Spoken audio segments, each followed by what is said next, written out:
My name is Ginger Carter, and I'm 31 years old. On paper, my life used to look almost aggressively stable, the kind of stability people call boring until they need it themselves. I work as a logistics coordinator for a regional shipping company. I own my condo outright. I drive a paid-off sedan that isn't sexy, but it starts every morning and never asks for attention. No drama, no chaos, just schedules, spreadsheets, and a quiet home that always smelled faintly of coffee and lemon cleaner. Maybe that's why what happened next hit so hard. Growing up, I watched my father fight credit card debt like it was a second job. Some of my earliest memories are of him hunched at the kitchen table, bills spread everywhere, whispering, "I'll figure it out," even though he rarely did. So, I built my adult life on the exact opposite philosophy. I bought my condo during a dip in the market, then paid it off aggressively in 4 years. I hated debt the way some people hate the dentist, deeply, personally, and with long-held trauma. Live below my means, save the difference, invest the rest.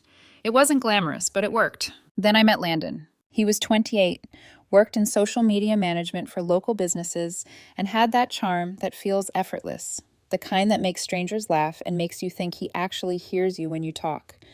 We met at a friend's barbecue 3 summers ago, and we clicked so fast it was disarming. He had his own apartment, his own car, and an easy smile.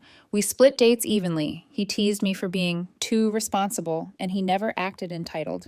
The first year was genuinely wonderful. Hikes, late-night takeout, cooking together, falling asleep on the couch.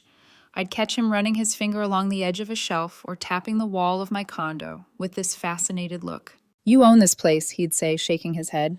"Every woman I dated before you had roommates and a mattress on the floor." I used to laugh at that. Now, I hear the warning I ignored. He wasn't impressed by my responsibility. He was impressed by my access to stability. Year 2 is when things started unraveling. It began with his car. The transmission died, and he called me from some repair shop, voice shaking with panic. "Ginger, they want $3,000 to fix it. I can't lose my car. If I lose my car, I lose work. If I lose work, everything falls apart." I remember pacing my kitchen, staring at my neatly organized bills and budget plans, feeling that pull between what I should do and what love tells you to do. I wired him the money. "We'll set up a payment plan," I said gently. He promised he'd repay it. He didn't. A few months later, his laptop crashed. "I legitimately need it for work," he said. I bought him a new MacBook. Then his rent started being late. Then his car insurance got canceled. Then he needed to be added as a temporary driver on my policy. Then the credit cards came, 4 of them, all maxed out with predatory interest rates. One night he sat at my kitchen table with his head in his hands. "They're calling me nonstop. I can't breathe, Ginger." So I made the payments, all of them, every month. $1,100, gone. Looking back, my justifications were almost poetic lies. He just needs help. It's temporary. He'll get better with money. People go through rough patches, but his rough patch became a lifestyle I was funding.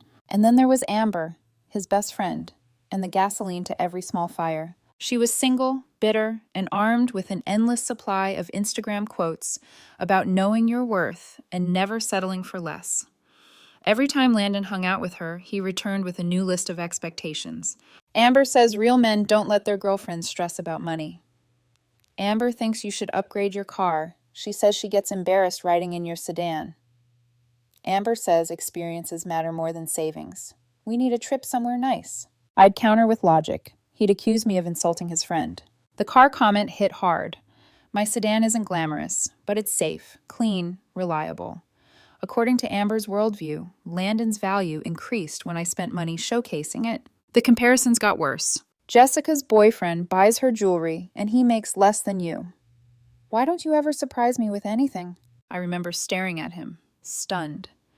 "Your rent, insurance, credit cards, and car exist because I cover them. What more do you expect?" He rolled his eyes. "You're keeping score. That's unhealthy." Then came the breaking point, cinematic in the worst way. 3 weeks ago, Landon texted me midday. Full meltdown. "I can't make my car payment. They'll repossess it. I'm terrified." I felt frustration simmer beneath my ribs, but I swallowed it. "How much do you need?" $340. "Please, I'm tapped out." Work was always slow when bills were due, conveniently slow. "I can't keep handing you money, Landon. We need to sit down and make a real budget this weekend."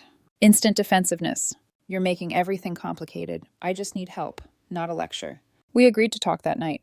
Then, during my lunch break, I opened Instagram. The first photo on my feed made me stop breathing. Landon, in a luxury boutique, wearing brand new designer boots, the red-soled kind you recognize instantly. Caption, treating myself because I deserve it. Self-care. Worth it. The boots cost around $800. My sister had once begged me to help her buy a pair. I knew the price. He couldn't afford a $340 car payment, but he could afford $800 boots. My confusion overpowered my anger. I texted him. Didn't you say you couldn't make your car payment? Just saw your post with the new boots. An hour passed, then 2. Finally, he responded. Why are you tracking my purchases? This is exactly what Amber says is financial abuse. I stared at my phone, stunned. Landon, you posted it publicly. I'm trying to understand how you're broke but buying luxury boots. He called instantly. The yelling started before I finished saying hello. You think because you help me sometimes, you get to interrogate everything I buy? That's controlling, Ginger. That is financial abuse. I tried staying calm. Asking why you bought $800 boots while asking me for bill money isn't abuse. It's basic logic. You're toxic, he snapped. I can't even treat myself without feeling guilty. Amber was right about you. There she was, again. What does Amber have to do with this? I asked. She said you'd twist things, that you'd weaponize money to control me. Or maybe, I said slowly, I just want to know why you're spending money you don't have while expecting me to cover your responsibilities. The conversation spiraled into chaos. Accusations, deflection, emotional spins. Every truth I spoke became me keeping score. Finally, he threw down the nuclear line. I need space away from this suffocating environment. I'm staying with my mom. Don't contact me. And he hung up. 3 days of silence. Then, on the 3rd day, the receptionist buzzed my desk. Ginger, someone is here to see you. They say it's urgent. I walked to the lobby expecting, a reconciliation. Tears, some dramatic apology. Instead, a stranger handed me a manila envelope. You've been served. Inside was a restraining order, filed by Landon Harris, accusing me of emotional and financial abuse. Screenshots of my text about the boots labeled as interrogation. A budgeting email labeled as control tactics. I stood in the lobby, reading it over and over, heartbeat thundering in my ears. 3 years together, thousands spent helping him, one question about expensive boots. And now, legally, I was an abuser. My system went ice cold, not fear, not panic. Clarity. If my financial support was abusive, then I would remove every trace of that so-called abuse from his life. I walked back to my office, shut the door, opened my banking apps, and whispered, Okay, Landon, if this is what you want, I'll give it to you.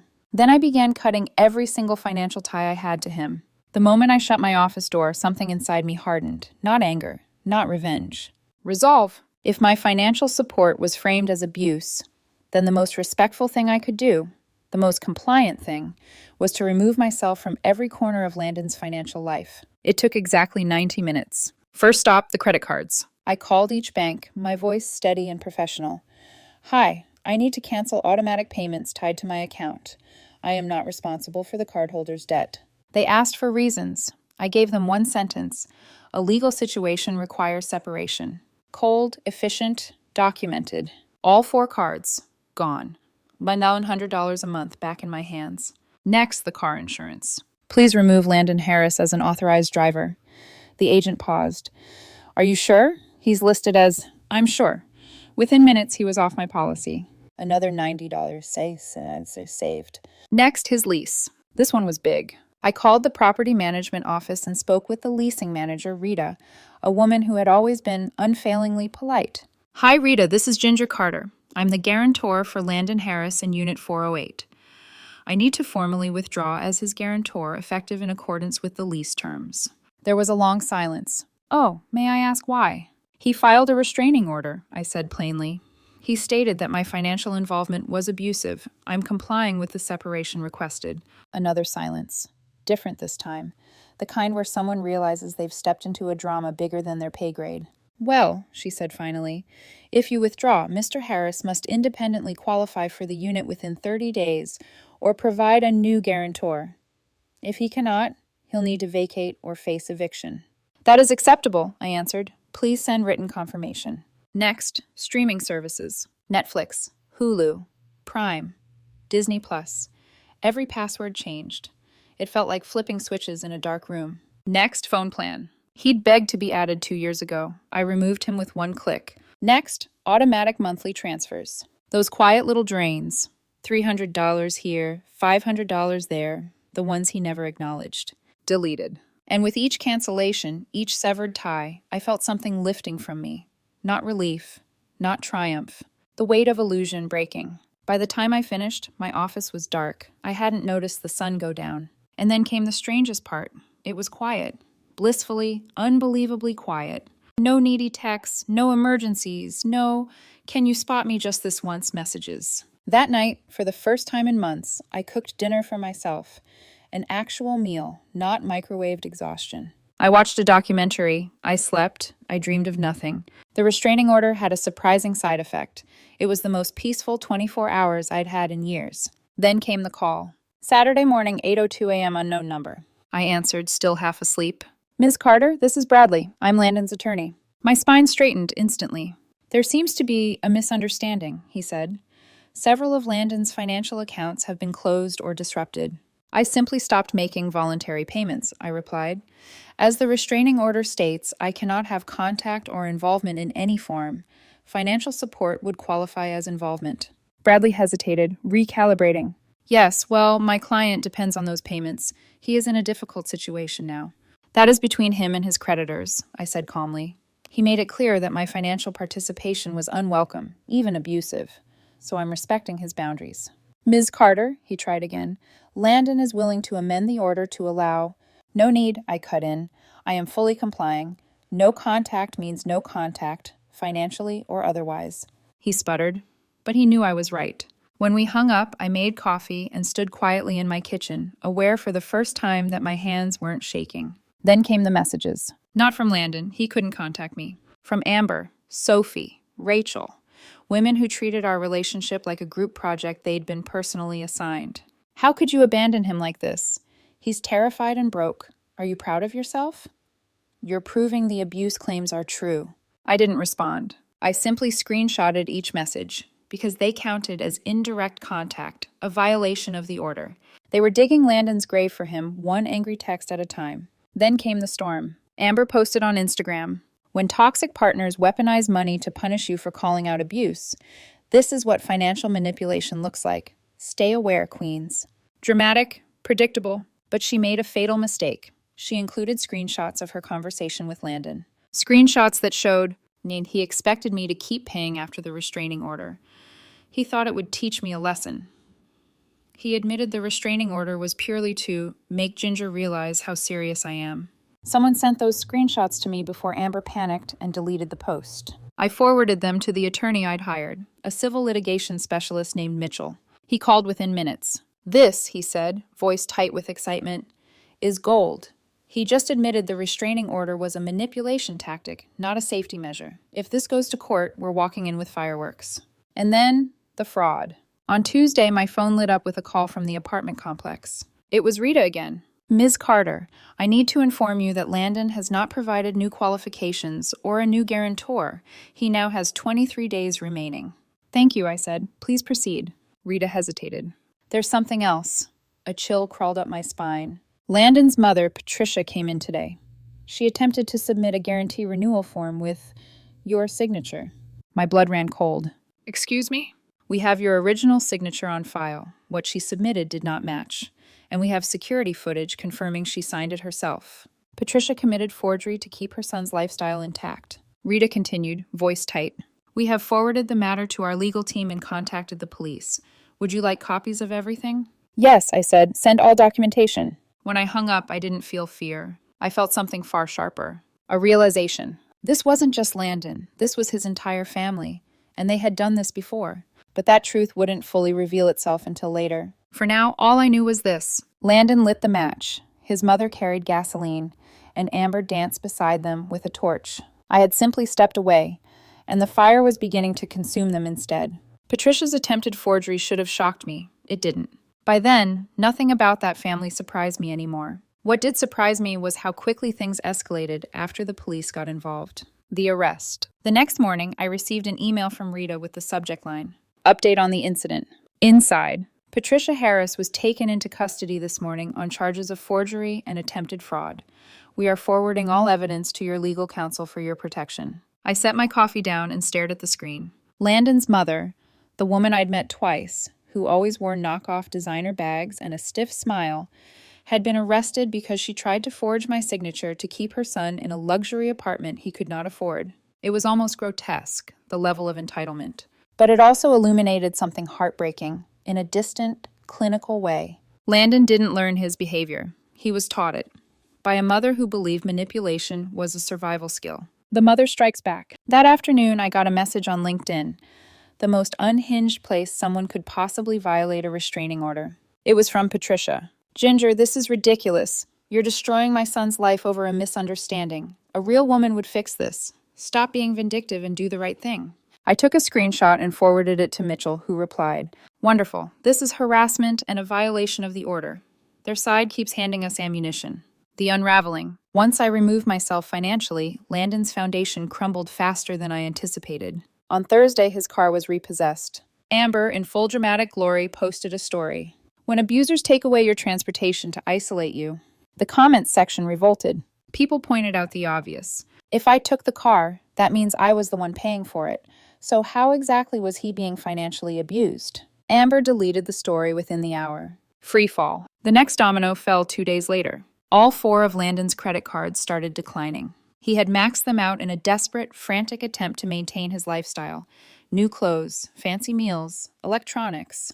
The moment he realized I wasn't returning. By Monday, he was publicly unraveling, which is when his father, Kevin, entered the picture. The call that changed everything. I was making tea when my phone buzzed with an unknown number. "Ms. Carter, this is Kevin Harris, Landon's father." I froze. I'd met him once, a quiet man who'd slipped out early during a holiday gathering. "I heard about the situation," he said, sounding tired but gentle. "I wanted to apologize." "Apologize?" I echoed. "Yes, I know my son, and more importantly, I know Patricia." Something in his tone shifted, an old wound reopening. 20 years ago, he said, she filed false abuse claims against me during our divorce, tried to get me arrested, forged my signature on multiple financial documents, manipulated everyone, even the courts. My breath caught in my chest. She taught Landon everything he knows, he continued quietly, weaponizing victimhood, bending reality, using kindness as leverage. "I'm sorry you got pulled into their cycle." I pressed a hand to my mouth. "This wasn't your fault," he added, "but please, don't let them guilt you back into their chaos. Once you stop feeding the behavior, they move on. They always do." It was the most honest conversation I'd had in months. The violation. On day 24 of the restraining order, Landon did something catastrophically stupid. He came to my workplace. Security called me mid-meeting. "Ms. Carter, there's a man in the lobby refusing to leave. Says he needs to talk to you. He's crying and yelling your name." "Do you have a name?" "Yes, Landon Harris." My stomach turned to lead. "Call the police immediately," I said. "There's an active restraining order." He was arrested in the lobby, still insisting he just needed a chance to explain. After he was taken away, I stood in the hallway, shaking. Not from fear, from the realization that he no longer saw consequences, only opportunity. And that terrified me more than anything. The press conference from hell. Patricia reacted to Landon's arrest by calling a press conference outside the courthouse, because delusion apparently runs in the family bloodstream. 3 local reporters showed up. She stood there in her knockoff designer blazer, shouting about financial abuse, misogyny, and evil women destroying good men. Then a reporter raised her hand. "Ma'am, are you not currently under indictment for forgery involving the same man's signature?" Patricia stiffened. "That is irrelevant," another reporter chimed in. "You tried to steal money using her identity. How is that different from the financial abuse you're describing?" Patricia's face contorted. She stammered. The scene fell apart. The video didn't air on TV, but someone uploaded it online, where it circulated as a dark comedy clip. The final collapse. 2 days later, Rita called. "Ms. Carter, Landon has been formally evicted. He has 48 hours to vacate the apartment." "Did he find another place?" I asked, not really expecting a yes. "He applied," she said. "Every complex rejected him after running his credit and background check." Of course they did. His credit was ruined. He had no stable income, and the restraining order violation didn't help. By the end of the week, he moved into Patricia's cramped 1-bedroom in a rough part of town. The luxury life he flaunted online evaporated. The crowdfunding disaster. Just when I thought the chaos had peaked, Landon launched a crowdfunding campaign titled, Help a DV Survivor Escape Financial Abuse. The story was theatrical. A controlling ex-girlfriend who cut off his access to basic needs, heart-wrenching to anyone who didn't know the truth. He raised $73 in 3 days. Then someone, I will never know who, posted screenshots of, and Landon's designer boots, his spa days, his brunches, his bae spoils me. Luxury posts. The platform suspended the campaign for fraud. $73 refunded. He had nothing left. My life quietly rebuilt. While Landon and Patricia spiraled, something unexpected happened in my life. Space, stability, relief. The money I used to spend saving him every month, I redirected it. I maxed out my retirement contributions, started a real investment portfolio, signed up for an Italian cooking class I'd been putting off for years, bought a high-end espresso machine, cleaned my condo until the air felt new again. For the first time in 3 years, my life felt like mine. One of Landon's old friends messaged me. He's already dating someone new. She's been paying for his meals. I stared at the message, expressionless. Predators don't change. They migrate. The final word. A few weeks later, Kevin, the father, texted me one last time. You did the right thing. They move on to the next target once the manipulation stops working. Don't look back. I didn't, because the truth was simple. I didn't ruin Landon's life. I just stopped funding the lie he built it on. And without me carrying him, he collapsed under the weight of his own choices. Final closing. In the weeks that followed, silence settled over my life in a way that felt almost luxurious. Not the tense, waiting for the phone to ring silence I used to live with. A peaceful one, a reclaimed one. I stopped bracing for emergencies that weren't mine. Stopped checking my bank account every morning out of habit. Stopped wondering whether I was doing enough to hold someone else's life together. For the first time in 3 years, I wasn't holding anything together except myself. And that was enough. People ask me now, do you regret helping him? Sometimes compassionate people ask that. Sometimes cynical people sneer it. My answer never changes. No, I regret staying after I realized he didn't want help. He wanted a provider he could blame when things went wrong. I regret assuming that love meant carrying someone who refused to walk. I regret thinking boundaries made me cold instead of sane. I regret mistaking chaos for connection. But helping someone? No, I will never regret being good. Even if they misused it, even if they weaponized it, even if they called it abuse when the money stopped flowing. What I regret is not seeing myself sooner. The last encounter. I did see Landon one more time, months later, completely by accident. I was at a grocery store comparing olive oils for a recipe from my cooking class. I felt someone watching me and turned. It wasn't Landon. It was Amber. She froze, half hidden behind a stack of discounted cereal boxes. When she realized I'd spotted her, she tried to turn away. Amber, I said softly, how's everything? She swallowed, eyes darting. He's working retail now, she murmured, almost ashamed. Living with his mom. Credits destroyed. He really fell apart. I nodded calmly. Actions have consequences. She looked at me, guilty in a way I wasn't expecting. You really cared about him, she whispered. I don't think I understood that until it was too late. You weren't controlling. You were carrying him. For a moment, her voice held none of that old bitterness, just honesty. Then she gave a tight, awkward nod and disappeared down the aisle. I didn't follow. I didn't need to. Some stories aren't mine to finish. The real twist. It wasn't the restraining order. It wasn't the forged signature. It wasn't the public meltdown. The real twist was this. Losing him felt like getting my life back. I didn't lose a partner. I lost a burden I mistook for love. I didn't lose a future. I gained one that actually belonged to me. My home became peaceful again. My bank account stabilized. My nights were quiet. My mornings were light. And slowly, the guilt I carried, the one planted by Landon, watered by Amber, fertilized by Patricia, dried out and crumbled away. Because once manipulation is exposed to the light, it cannot survive. Not even in memory. The last thing I learned, people like Landon don't change. People like Patricia don't learn. People like Amber don't apologize. Not really. But you change when you stop feeding their chaos. You grow when you stop shrinking to fit someone else's crisis. You rise when you stop rescuing someone who enjoys drowning.